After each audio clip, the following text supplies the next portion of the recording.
My parents publicly claimed I was going to give my sister an apartment. So I raised my glass, made a toast, and watched their faces turn pale. Stay with me while I share this story, and if it speaks to you, show some love by subscribing, liking, and sharing it with those who matter to you. The night started like any other family gathering. The Coleman house was filled with laughter, the clinking of silverware, and the warm smell of roasted chicken and cornbread. Relatives had flown in from out of town, and everyone seemed excited to be together. I had dressed neatly, my heart light with the thought of just enjoying dinner and catching up with cousins. Little did I know my life was about to tilt sideways. I sat at the long dining table, right between my aunt and cousin, when my mother, Sharon, stood up with a proud smile. She tapped her glass lightly, pulling everyone's attention. "We have a special announcement tonight," she said, her voice full of joy. I looked around, curious, waiting for her to say something about my sister's birthday, or maybe my father's promotion. But instead, her words dropped on me like a stone. "Araya is surprising her sister, Nia, with an apartment. Isn't that wonderful? Our girls supporting each other, keeping family strong." The room erupted in cheers, claps, and whistles. My father, Derek, nodded firmly like he had approved this plan all along.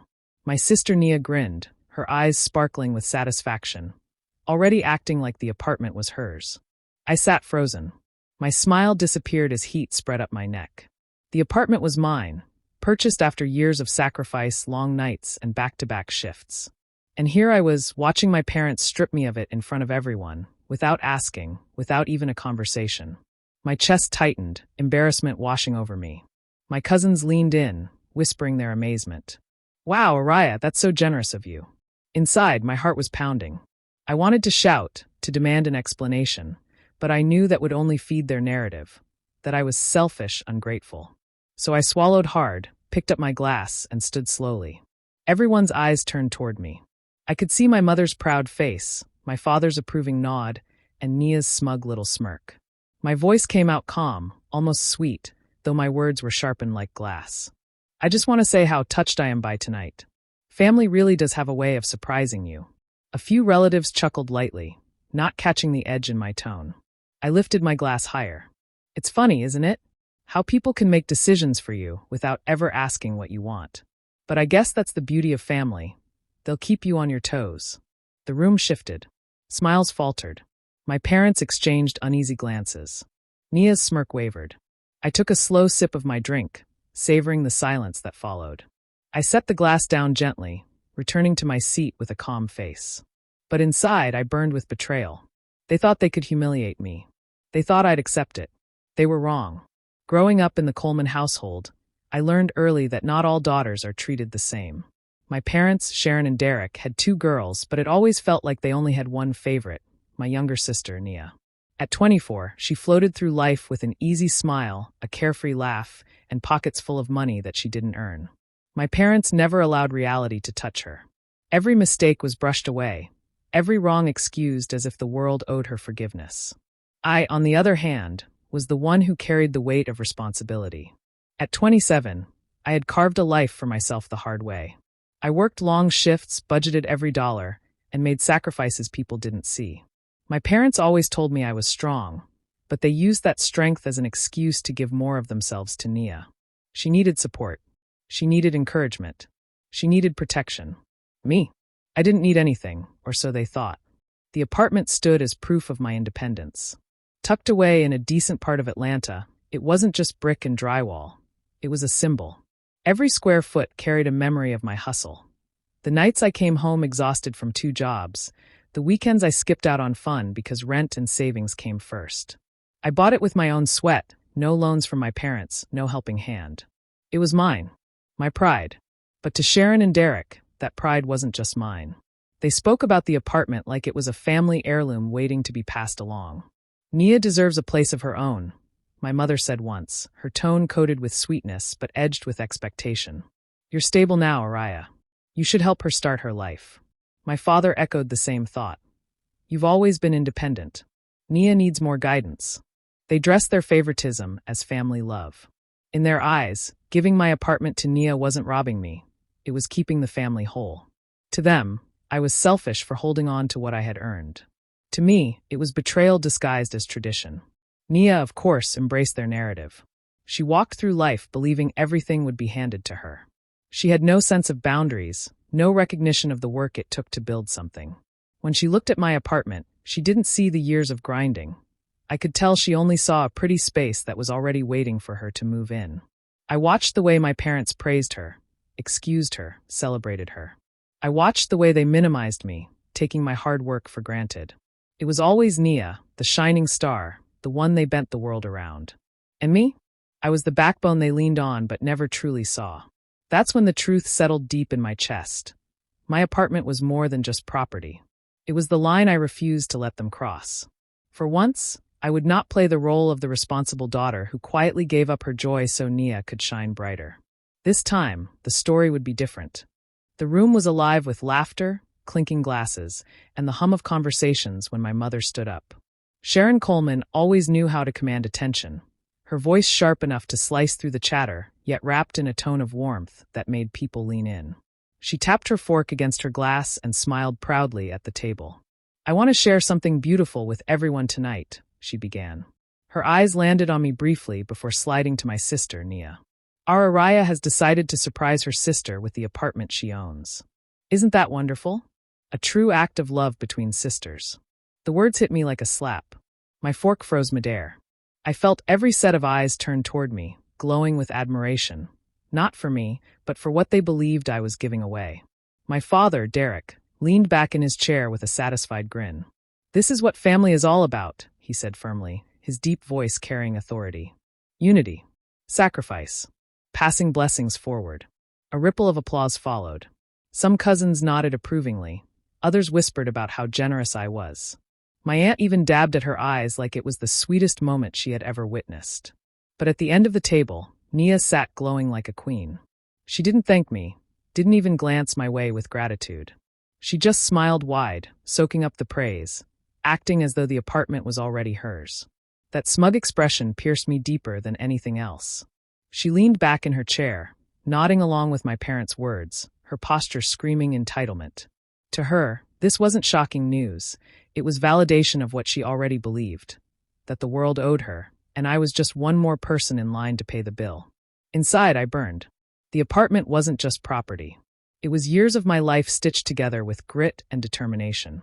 Yet in front of everyone, my parents stripped it from me, presenting it like a gift basket for their favorite daughter. My chest tightened as heat spread across my face, but I didn't let it show.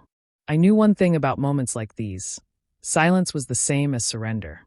So I reached for my glass. The chatter died instantly, all eyes shifting to me.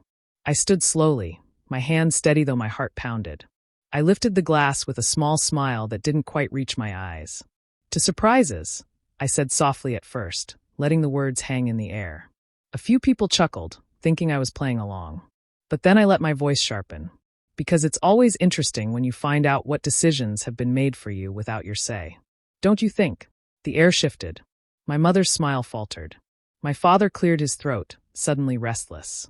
Nia's smugness cracked, her eyes narrowing at me. I took a slow sip, savoring their discomfort. When I set the glass back down, the silence around the table was heavier than any applause. My message had landed. As the dinner replayed in my mind later that night, I couldn't stop the memories from flooding back. Every smug smile from Nia, every proud word from my parents. It all pressed on a wound I had been carrying for years. They spoke as if my apartment was theirs to hand out, as if it had just fallen into my lap. But I knew better. That place was built from sacrifice, brick by brick, paycheck by paycheck. I thought back to college, those long nights when exhaustion wrapped around me like a heavy coat. I worked 2 jobs, one in the library during the day and another late nights at a diner, just to cover tuition and rent. When I begged my parents to co-sign a loan so I could focus more on school, they shook their heads. "We can't take on that responsibility, Araya," my father said, his tone final.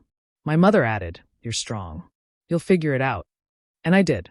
But figuring it out meant missed meals, missed sleep, and a constant battle with debt collectors who didn't care how hard I was trying. I skipped out on spring breaks and birthday trips my friends went on. While they shared pictures from beaches and concerts, I sat behind a counter serving coffee to strangers, counting tips to see if I could stretch them into next week's groceries. Clothes were another silent battle. I wore the same pair of jeans until the seams gave out, patched them up, and kept wearing them anyway. Shoes that should have been replaced years earlier carried me across campus, scuffed and tired, much like I felt inside. But I didn't complain. I kept pushing, because every dollar I saved had a purpose. And then there was Nia. My parents couldn't co-sign for me, but somehow they always had extra cash for her. When she overdrafted her account, they covered it without hesitation. When she dented her car, they paid the repair shop before she even had to ask. Shopping sprees, new outfits, and weekends away were normal for her. And when she slipped up in school or in life, they shielded her from the fallout. She's still young, they'd say, while I, only 3 years older, was treated like I should already have the wisdom of someone twice my age. That apartment became the only thing in my life that was purely mine. Every decision I made, every sacrifice, every lonely night was poured into those walls. When I held the keys for the first time, I felt something I hadn't felt before, dignity. Not borrowed, not gifted, not owed to anyone else, mine. And that's why their announcement at dinner cut so deep. It wasn't just about 4 walls and a roof. It was about erasing years of struggle, pretending that my blood and sweat didn't matter. They wanted to hand over my dignity like it was nothing more than a hand-me-down. And I knew in that moment I couldn't let them. The house was finally quiet after the dinner, relatives slipping out into the night with full stomachs and lingering gossip. I was gathering my coat when I heard the familiar click of heels behind me. Nia never missed her chance to gloat, and tonight she seemed more eager than ever. She leaned against the hallway wall with her arms folded, that smug little smirk plastered across her face. "So," she began, her voice sweet but dripping with condescension, "I've been thinking about how I'm going to redecorate my new apartment. I want something modern, you know? White walls, gold accents, maybe knock down that little divider in the kitchen. It's way too outdated." Her words twisted in my chest. My apartment, my home, reduced to a playground for her imagination. I swallowed hard, keeping my face calm though every part of me screamed inside.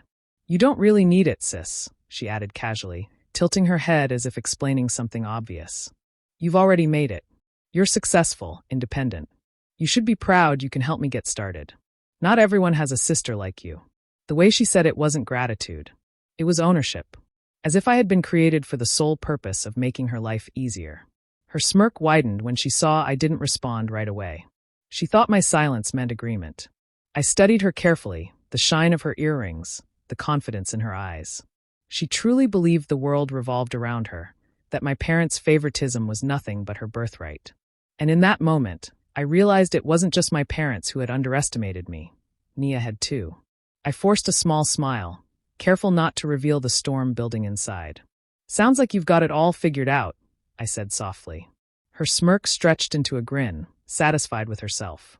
She patted my arm as if I were the helper in her grand plan, not the owner of the life she was trying to claim. But as she walked away humming to herself, I felt something inside me shift. All the years of sacrifice, all the nights I held myself together while everyone else leaned on me, it all rose up like a tide. Nia's arrogance had only confirmed what I already knew. This wasn't just about an apartment. It was about respect, about my worth being trampled under their expectations. I didn't argue with her, didn't throw her words back in her face. Instead, I let the silence settle, a mask hiding the decision forming in my heart. She thought she had won already. She thought my role was to step aside so she could shine. But she was wrong. That night, as I drove home, her smirk stayed burned into my mind. And with every mile, my plan grew clearer. If they wanted to test how strong I was, then I would show them. Revenge didn't need shouting or drama. It needed patience, precision, and perfect timing. A few days after that tense dinner, my parents called for a family talk. I knew what it was about before I even walked into their living room. The air was heavy, like the outcome had already been decided, and I was just the last piece to fall in line. Sharon sat on the couch with her hands folded, her expression rehearsed into a look of disappointment. Derek stood by the window, arms crossed, as if waiting to deliver the final word. "Araya," my mother started, her tone syrupy but sharp underneath. "I don't understand what's gotten into you. What kind of daughter refuses her own sister shelter? Blood comes before pride." Her words sank like stones, carefully chosen to sting. Shelter. As if Nia were homeless, as if she hadn't been living comfortably under their roof her entire life. My father stepped in before I could answer, his voice firm, almost commanding. "You're older, Araya. You've got money, you've got stability. Your sister doesn't. You should look out for her. That's what family does. I sat there, listening, as they rapped their favoritism in noble language. In their story, I wasn't a daughter with boundaries. I was selfish for wanting to keep what I had worked for. My mother leaned forward, shaking her head slightly, her voice quivering just enough to make it sound like I had wounded her. You're embarrassing us. We raised you better than this. How can you stand by and let your sister struggle when you're doing so well? It was gaslighting in its purest form.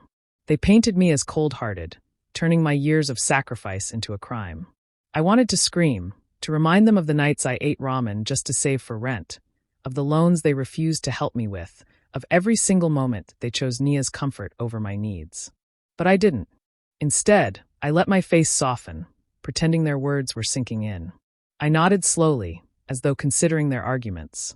I hear what you're saying, I whispered, keeping my tone even. Sharon relaxed slightly, mistaking my calm for surrender. Derek uncrossed his arms, satisfied he'd made his point. But inside, my decision was carved in stone. They thought guilt would break me. They thought shaming me would bend me into place like it always had. Not this time. My silence wasn't surrender, it was strategy.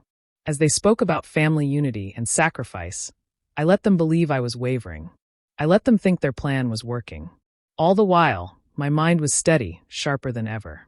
They had underestimated me, mistaking patience for weakness.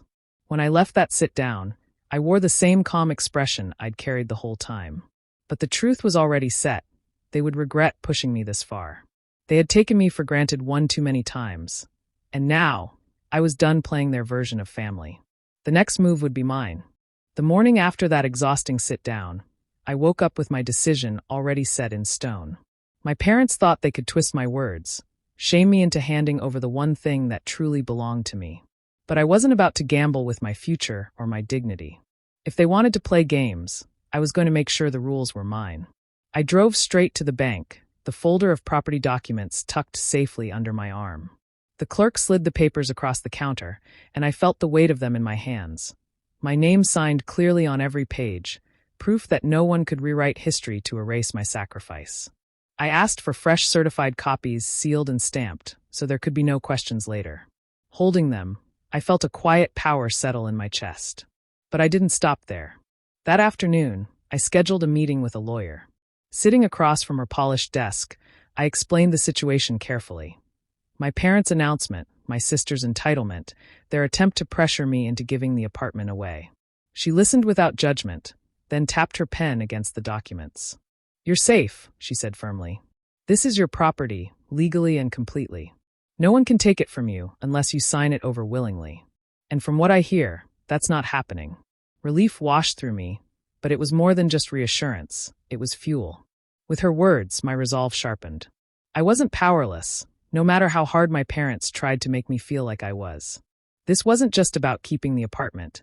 It was about making sure they understood once and for all that my life wasn't theirs to control. On the way home, I found myself rehearsing what I would say when the time came. I pictured the table, the glasses clinking, the relatives leaning in to hear. I imagined my parents' proud faces freezing, Nia's smirk fading as each word landed. I practiced lines under my breath, not angry or frantic, but calm and deliberate, each one like a blade cutting through their expectations. You see, this apartment wasn't a gift. It wasn't luck. It was mine, earned every step of the way. I whispered the words in my car, in the mirror, even while cooking dinner. It felt like preparing for a performance, but the stage wasn't about applause. It was about truth. And when the time came, I wanted every person in that room to feel the weight of my story, to finally see the difference between generosity and theft, between respect and manipulation. By the end of the week, the papers were locked in a safe, my lawyer's card tucked neatly in my wallet, and my speech sharpened in my mind. The next dinner wasn't going to be theirs to control. It would be mine. And this time, the script wouldn't leave me humiliated. It would leave them stunned. When I sent out the invitations for a family dinner, the response was immediate. My mother called within minutes, her voice bubbling with excitement. So you've come around, Araya? I knew you'd see sense. This is the right thing to do for your sister. I let her believe it, humming softly as if I agreed. My father's short but approving text came soon after. Proud of you. Family first. By the evening of the gathering, the stage was set. I chose a quiet, upscale restaurant in Atlanta, one with private dining so no interruptions could distract from what was about to unfold. The staff dimmed the lights just enough to give the room a warm glow, and the table stretched long, draped in crisp linen. It looked like a scene made for celebration. And that was exactly what I wanted them to think. Sharon walked in first, dressed in a silk blouse, her face lit with pride. Derek followed, wearing his confidence like a badge of honor. They clasped my hands, squeezing as if they had guided me into the light. "We're so proud of you," my mother whispered, loud enough for those around us to hear. And then came Nia. She floated in with her usual air of entitlement, every step announcing that she believed the night was hers. Her dress shimmered, her hair styled perfectly, her smile smug. She didn't just look like someone expecting a gift. She looked like someone certain she already owned it. The rest of the family trailed behind, buzzing like bees. Whispers of "what a generous sister," and "Araya always does the right thing" circled the table. My aunts smiled knowingly, my cousins gave me approving nods. They didn't ask questions, they didn't have to. The story had already been written for them by my parents. I was the dutiful older daughter, giving her spoiled little sister a start in life. I sat at the head of the table, smiling politely, keeping my voice soft and agreeable. I poured wine, passed dishes, and listened as they speculated about how Nia would decorate her new place. Nia played along beautifully, describing her plans in detail. New curtains, fresh paint, modern furniture. Every word was a knife, but I never let it show. Instead, I leaned into their fantasy, feeding it with careful nods and small smiles.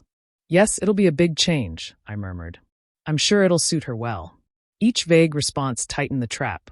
Each polite smile drew them further into believing the story they had created.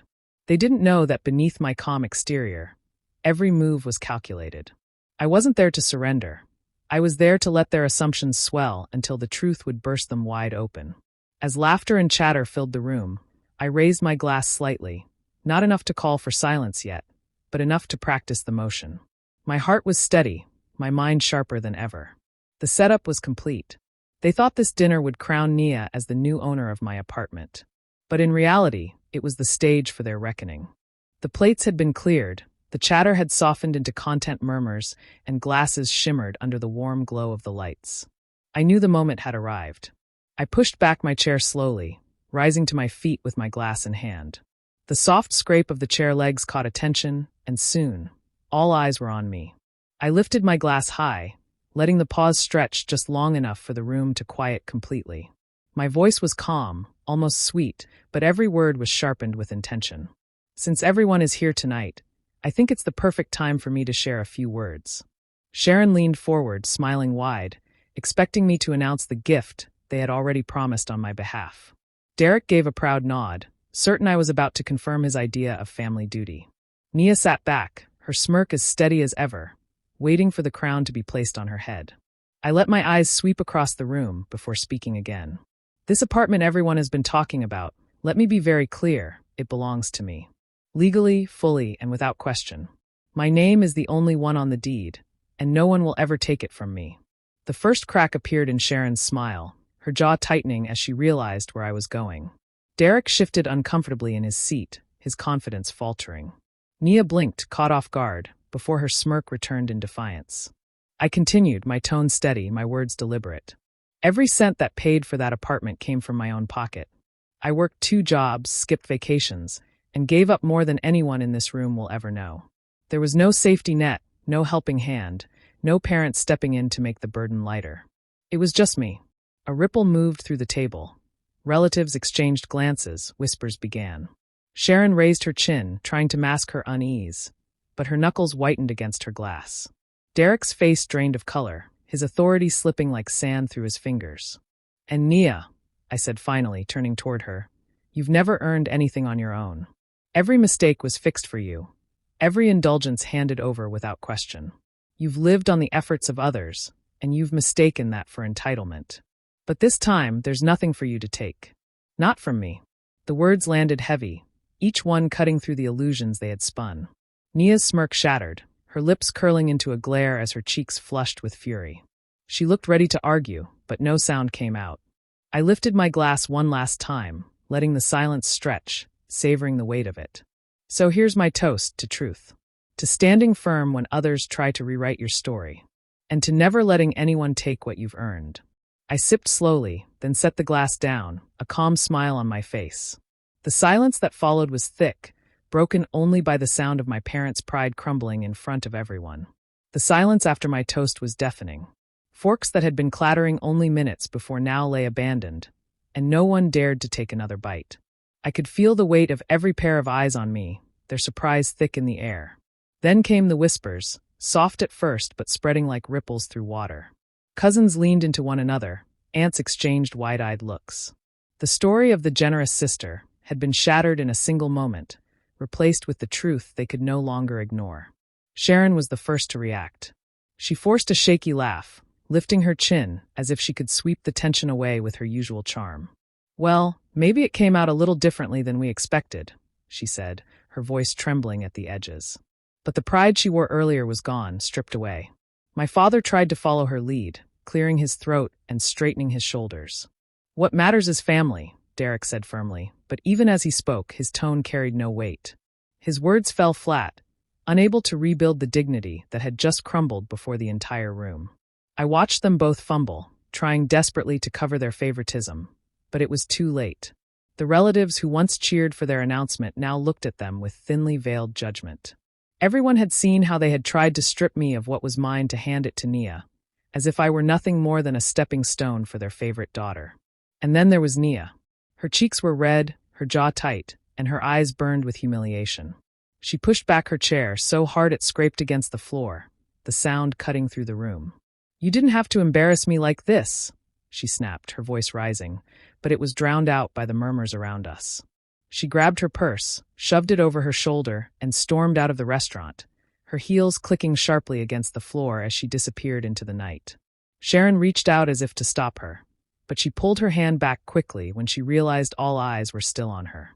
Derek sank back into his chair, defeated, staring down at the empty glass in front of him. I stood calmly, sliding my chair back without hurry. My hand brushed against the apartment key in my pocket, the metal cool and solid against my fingers. It wasn't just a key, it was the symbol of everything I had fought for, everything I refused to let them take. I tucked it deeper into my pocket, a quiet reminder that it was still mine and always would be. As I walked toward the door, I didn't need to look back. The whispers would grow, the judgment would linger, and my parents' favoritism would never again be a secret. Stepping into the cool night air, I felt lighter than I had in years. For the first time, I wasn't carrying their expectations. I was carrying my own dignity, intact and unshakable. And that was my revenge. Do you believe Araya was right to stand her ground and walk away with her dignity? Or should she have given her family another chance? Share your thoughts in the comments below. I'd really love to hear your take. And if you enjoy stories like this, make sure to hit subscribe and turn on the notification bell so you never miss the next one.